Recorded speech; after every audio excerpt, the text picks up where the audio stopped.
Metdien jaunie biškopji! Šodien ieskatīsimies dziļāk saimnes kodolā. Pastāstīšu sīkāk par darba bitēm, traniem un bišu māti. Mēs apskatīsimies, kā saime rūpējas par savu stropu, kā tā attīstās cauri sezonai un pieskarsimies ļoti interesantai tēmai – spietošanai. Bišu saime aktīvajā periodā bišu saimes seko līdz diennakts ciklam. Tās ir aktīvas diennakts gaišajā laikā, bet mazāk aktīvas kļūst tumšajā laikā. Stropa temperatūra aktīvajā sezonā ligzdas centrā ir ap 34–36 grādi. Tā ir optimāla temperatūra bišu pēru attīstībai. Bites spēj nodrošināt vajadzīgo mikroklimatu ligzdā, uzsildīt to vai atvēsināt, ja nepieciešams. Bet ligzdu dzesējot, tās stāv skrejā vai skrejas priekšā un ar spārnu vēzieniem gaisa plūsma tiek virzīta pa skreju iekšā. Šādi norisinās skābekļa un ogliskābās gāzes apmaiņas stropā.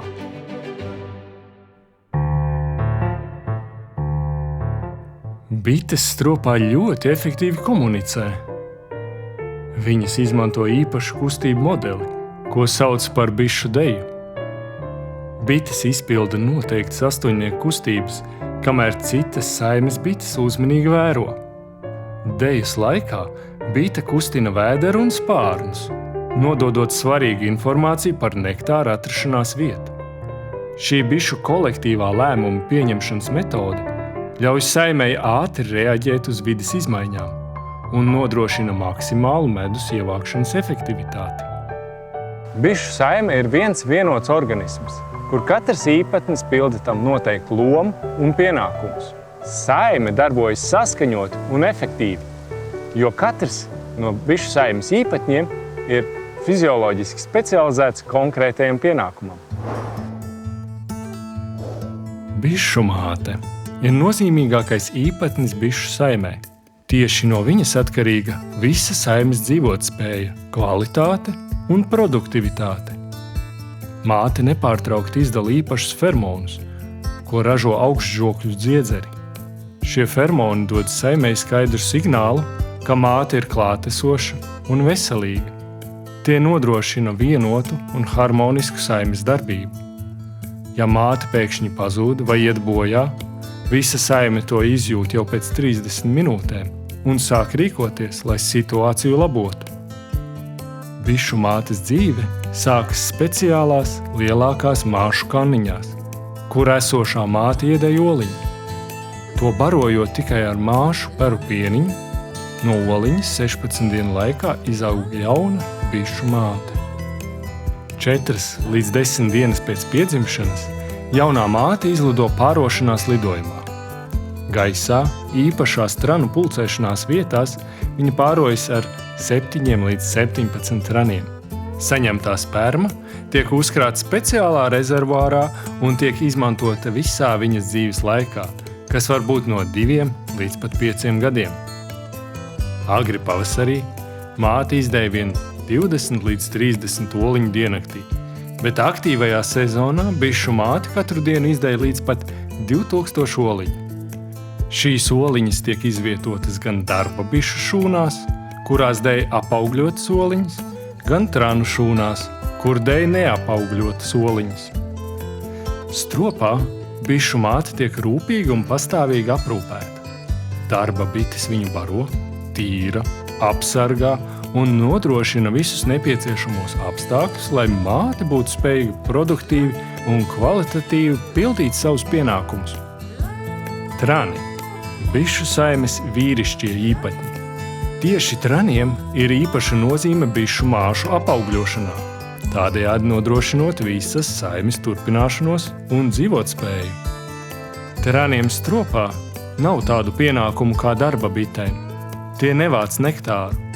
Tomēr tie aktīvi piedalās stropa mikroklimata uzturēšanā, palīdzot regulēt temperatūru un mitrumu. Oliņas, no kurām attīstās trani, vienmēr ir neapaugļotas. Tas nozīmē, ka traniem nav tēva, tiem ir tikai māte. Tranu dzīves cikls no oliņas līdz pieaugušam īpatnim ilgst aptuveni 24 dienas. Pēc piedzimšanas tranus baro bites, peru barotājs, un tie pārtiek no peru barības. Pirmo reizi ārpus stropa tie dodas 6 līdz 8 dienu vecumā. Šo lidojumu laikā tiek sasniegtas un izpētītas vietas, kur vēlāk notiks tikšanās ar bišumātēm. 12. dienā, kad trans ir sasniedzis savu dzimumu briedumu, ap pusdienlaiku, tas dodas savā pirmajā kopošanās lidojumā. Diemžēl šis lidojums traniem ir liktenīgs. Pēc veiksmīgas pārošanās tie iet bojā, tā simboliski noslēdzot savu dzīves ciklu. Darba bites. Vislielākā bišu saimes grupa. Tās ir galvenās stropa uzturētājs, rūpētājs par visām ikdienas norisēm. Tieši no darba bišu čakluma un neatlaidības atkarīga saimes labklājība un produktivitāte. Darba bites attīstās no apaugļotām oliņām. No oliņas līdz pieaugušai darba bitei paiet aptuveni 21 diena. To attīstība notiek īpašās darba bišu šūniņās, kur sākotnēji kāpuri tiek baroti ar peru pieniņu, bet vēlāk saņem arī medus un ziedputekšņu maisījumu.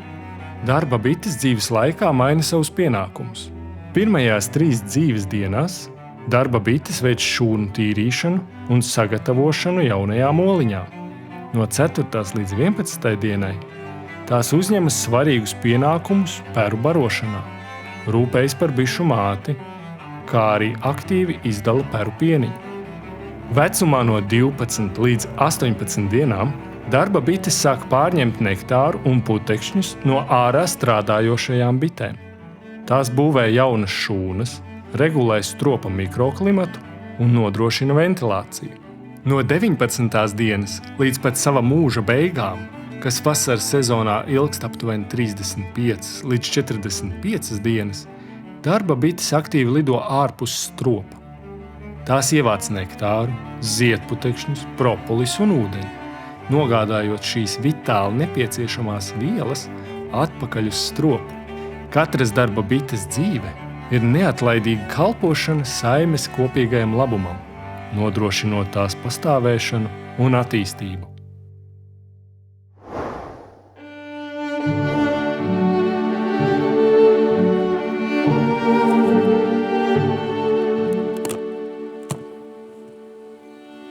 Bišu saimju apskatē jābūt mērķtiecīgai. Biškopim jāzina, kādus darbus viņš veiks, un jāsagatavo vajadzīgais inventārs. Saimnes apskates laikā tiek pārtrauktas ierastās bišu darbības un izjauktas temperatūras režīms stropā. Reaģējot uz dūmiem, bites steidz uzņemt barību, lai būtu gatavas pamest stropu.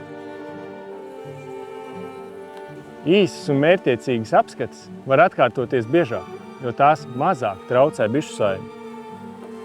Bišu saimju kopšana attiecīgajā sezonā prasa atšķirīgas darbības un īpašu pieeju. Pavasarī bites pamostas no ziemas miera, un biškopim ir svarīgi pārliecināties par saimnes veselību, barības daudzumu un ligzdas telpu. Izņemšu vienu rāmīti, parādīšu, kāds izskatās rāmīts pēc dažu mēnešu pabūšanas stropā. Jaunu smuku šūnu, kas ir šogad ielikta stropā pavasarī. Savukārt izņemšu blakus rāmīti, kas bija uz ziemošanu, uz kurām saimi pārziemoja. Gluži melns viņš nav, bet tumšāk tā šūna ir. Var redzēt, kā saime ir nograuzusi šūnu. Viņām nepatīk tās vecās šūnas. Viņa ir nograuzusi un uzvilkusi tranu šūnas izvilkusi. Pēc pirmās izlidošanas novērojama saimes spēku samazināšanās, jo noris ziemojošo bišu nomaiņa. Tā kā jaundzimušo bišu pieaugums nav proporcionāls atmirušo bišu skaitam, jāizvērtē paplašināšanas nepieciešamība. Šis periods var ilgt līdz 45 dienām no pirmā izlidojuma, līdz nomainīsies visas ziemojošās bites. Pavasarī papildinot stropu, jaunos rāmjus mēs liekam kā malējos. Šīs vietas pieņemsim, ja?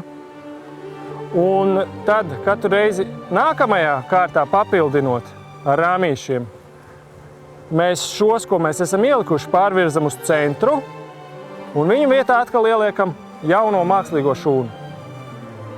Un tādā veidā mēs izveidojam to, ka vecās šūnas pakāpeniski uz tām, kurām saime ir ziemojusi, pārbīdās uz stropa malām, un centrā paliek tikai svaigā šūna. Tā saime iegūst papildus telpu, māte papildus šūnas oliņu dēšanai, bites vietu medus un ziedputekšņu uzkrāšanai. Pareiza un saulaicīga rāmīšu pievienošana būtiski samazina spietošanas risku un veicina saimes attīstību. Vasarā saime ir visaktīvākā. Bites intensīvi ievāc nektāru un ziedputekšņus.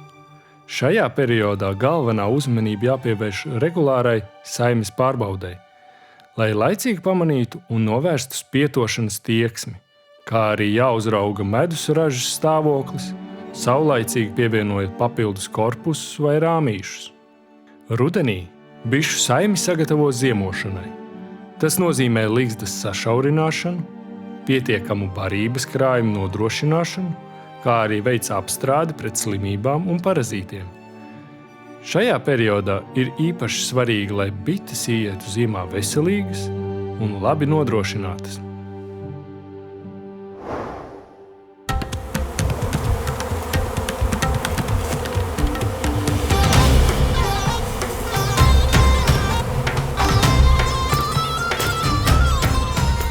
Spietošana ir dabisks bišu saimes vairošanās veids, kad viena saime sadalās divās vai pat vairākās jaunās saimēs.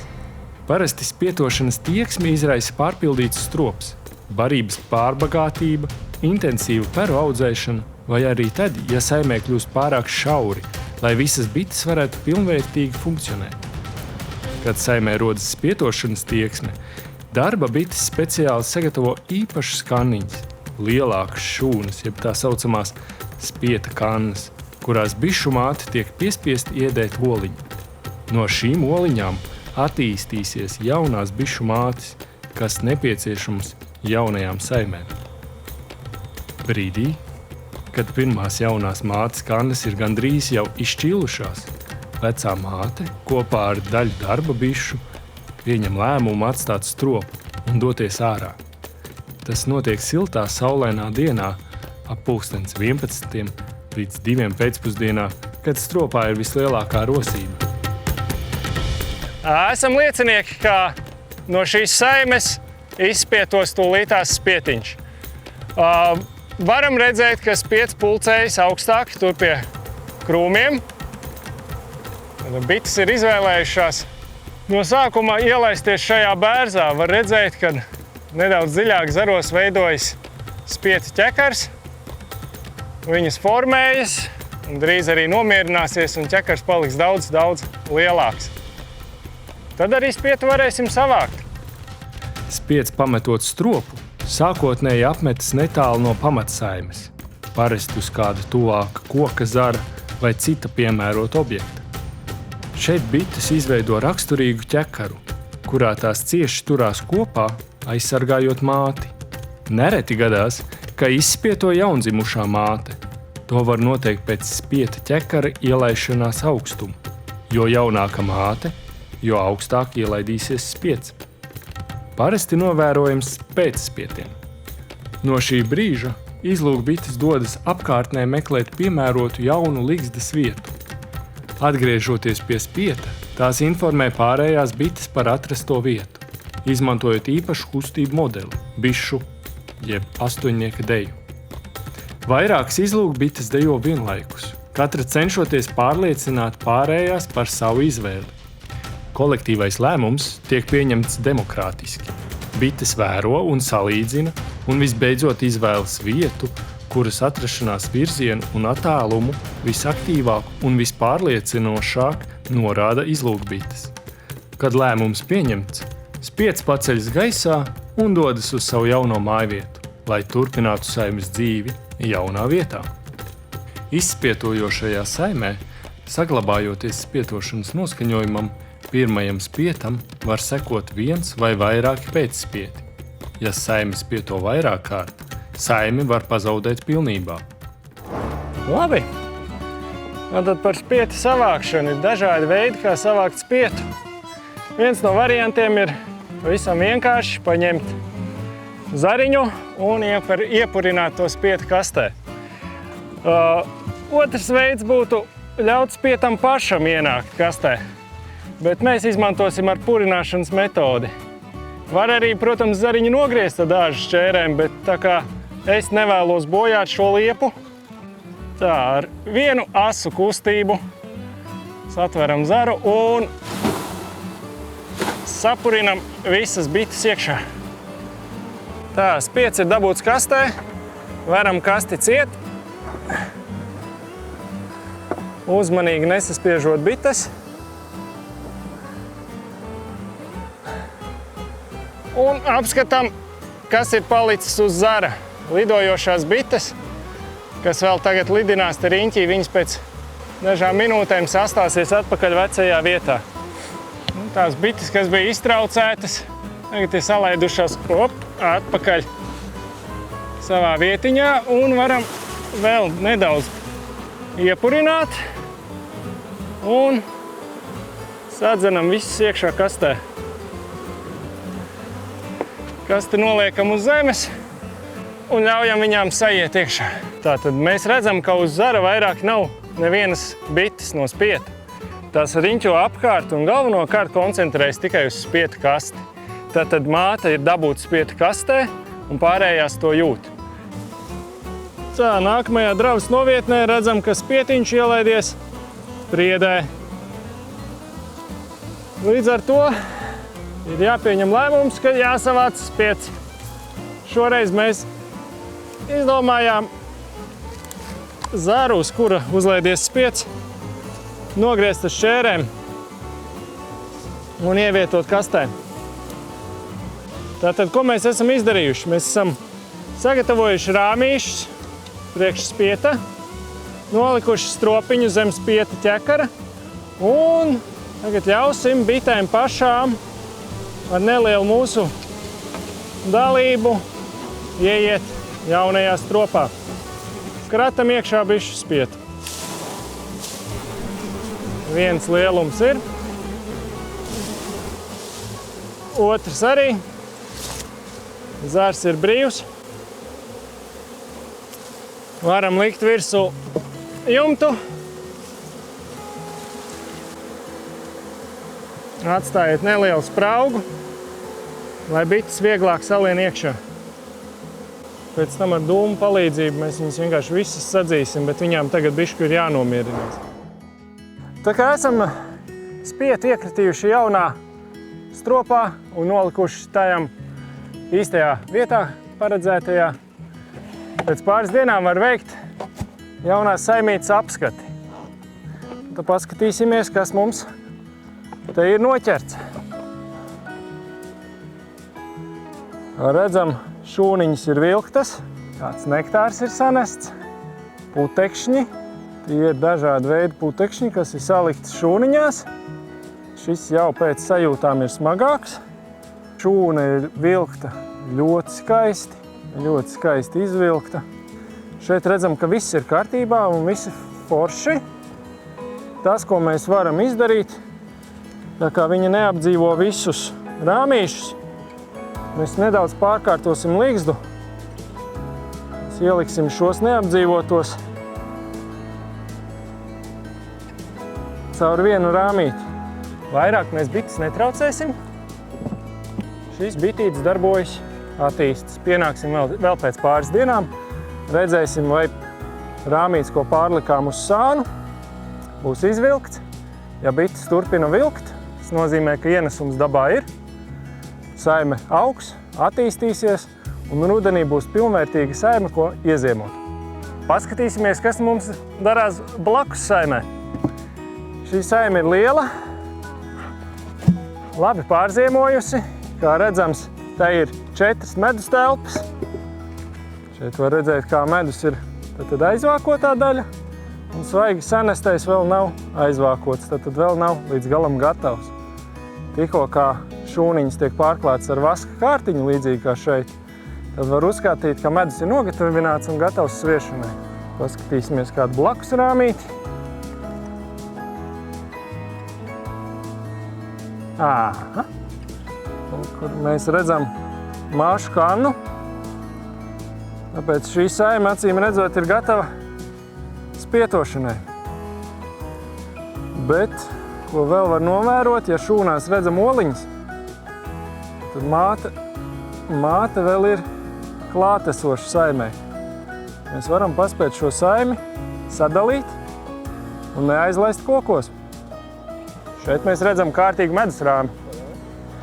No augšas līdz apakšai aizvākots, gandrīz no abām pusēm. Šis medus ir gatavs sviešanai. Pirms nedēļas uzliku mākslīgās šūnas, svaigi iešūnoju rāmīšus. Un nedēļas laikā šūnas ir izvilktas, sanests medus. Strādājot ar putuplasta stropiem, dūmekli izmantojam un nevar pakarināt kaut kur, vēlams nolikt uz ķieģeļa, jo viņš ir sakārsis un var izdedzināt stropā caurumu. Paskatīsimies, kas mums ir peru telpā. Centrā redzam nedzimušās darba bites. Apakšā rāmītim tādas lielākas šūnas, tur būs trani. Un pa stūriem ir medus.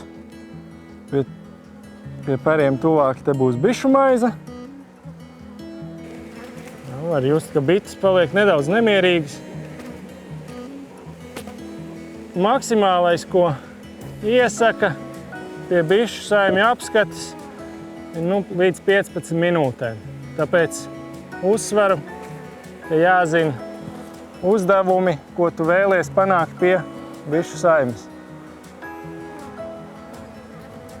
Šajā gadījumā mēs veicam apskati, tīri kādā stāvoklī ir saime, vai viņa grib spietot, ko mēs redzējām, ka viņa vēlējās spietot, ka viņa vēlas. Bet mums vēl ir laiks šo situāciju glābt un risināt. Jā. Dažreiz ir situācija, ka saimē pazūd bišu māte. Un jaunu bišu māti darba bites vairs nespēja izaudzēt. Tad saimē sāk dēt darba bites. Darba bites spēja izdēt tikai neapaugļot oliņu, un no kuras attīstas tikai trani. Šādu saimi mēs saucam par traneņu saimi. Tas ir bīstami saimei. Tā pakāpeniski novājinās un var pilnībā iet bojā. Šīs situācijas risināšanai biškopis var pievienot saimē jaunu māti vai apvienot saimi ar kādu blakus saimi. Šādi tiek atjaunota saimes dzīvotspēja un produktivitāte. Kas jāņem vērā, pievienojot jaunu bišu māti traneņu saimē. No sākuma ir jātiek vaļā no darba bitēm, kuras dēj oliņas. Un vienīgais veids, kā to izdarīt, ir šo saimi izkratīt krūmos ārā un atlikt stropu atpakaļ vietiņā. Dējošās bites paliks izkratītajā vietā, nedējošās darba bites atgriezīsies stropu vietā. Spietošanas novēršanā liela loma ir jauno bišu noslogošana, peru barošana un šūnu vilkšana. Svarīgi, lai saimē būtu jauna, intensīvi dējoša bišu māte, un peru telpas paplašināšanai izmantot tikai mākslīgās šūnas. Ļoti būtisku ieguldījumu spietošanas novēršanā dod plānveidīgs selekcijas darbs, kura laikā tiek pavairots bišu mātes, kurām nav raksturīga tieksme spietot. Adaleņu veidošana ir viens no galvenajiem veidiem, kā biškopis var palielināt savu saimju skaitu un samazināt spietošanas tieksmi saimē. Adaleņu veidošana sākas ar mātes atrašanu pamat saimē. To uz laiku var ieslodzīt ar šādu te uzspraužamo krātiņu vai pārcelt spietuvē, kamēr tiek izvēlēti rāmi, kurus izmantosim tad adaleņu veidošanai. Adaleņi parasti veido no 2 peru rāmjiem un 2 barības rāmjiem. Pēc nepieciešamības var taisīt lielāku vai mazāku adaleņu. Protams, tas atsauksies uz adaleņa attīstību. Pēc adaleņa izveidošanas tam tiek pievienota māšu kanna, apsēklota vai neapsēklota bišu māte. Un drīz vien jau adalenis izaugs par pilnvērtīgu un ražojošu bišu saimi. Adaleni esam atveduši no otras novietnes un ievietosim jaunajā stropiņā. Tad izveidoto adaleni noturam dažas dienas, lai viņš saprot, ka viņam nav mātes. Bites gan sapratīs to pēc pusstundas, ka māte ir pazudusi. Bet drošāk būs tad, ja noturēs ilgāk, tad lielāka iespējamība, ka jauno māti pieņems. Adalenis bez mātes ir noturēts aptuveni 3 dienas. Tagad ir īstais brīdis pievienot bišu māti. Atkarībā no tā, kādu bišu māti mēs pievienojam, cik nobriedušu, vai kanniņā apaugļotu vai neapaugļotu, no tā ir atkarīga tālākā adaleņa attīstība. Šajā gadījumā mēs pievienosim jau apaugļotu bišu māti. Ļausim bitēm ar viņu iepazīties. Ja ir aizdomas, ka māte, kas tikusi pievienota adalenim, ir gājusi bojā vai nav atgriezusies no kāzu ceļojuma, adalenī var ievietot kontrolkāri ar vaļējiem periem. Ja uz šiem periem tiks vilktas sasteigtās māšu kannas, tad steidzami ir jārīkojas, jāpieliek jauna māšu kanna vai apsēklota bišu māte un tādā veidā glābjot situāciju. Apskata ir beigta. Liekam visu atpakaļ tādā pat secībā un gatavosimies uz medus sviešanu. Vēl svarīga lieta. Vienmēr uzliekat ķieģeli. Vējš ir liels, jumtiņi ir viegli, viņi iet pa gaisu. Lai veicas drabošanā. Esam nonākuši 2. sērijas galā. Šajā sērijā mēs saprotam to, ka tas, kā mēs rūpējamies par savām bitēm, par inventāru, tas atspoguļosies uz bišu saimes veselību. Lai cik mēs visu ļoti labi plānotu, daba un prasības var mainīties katru gadu. Tāpēc seko Latvijas biškopības biedrības mājaslapai, tur tu vienmēr atradīsi aktuālo informāciju. Līdz nākamajai sērijai!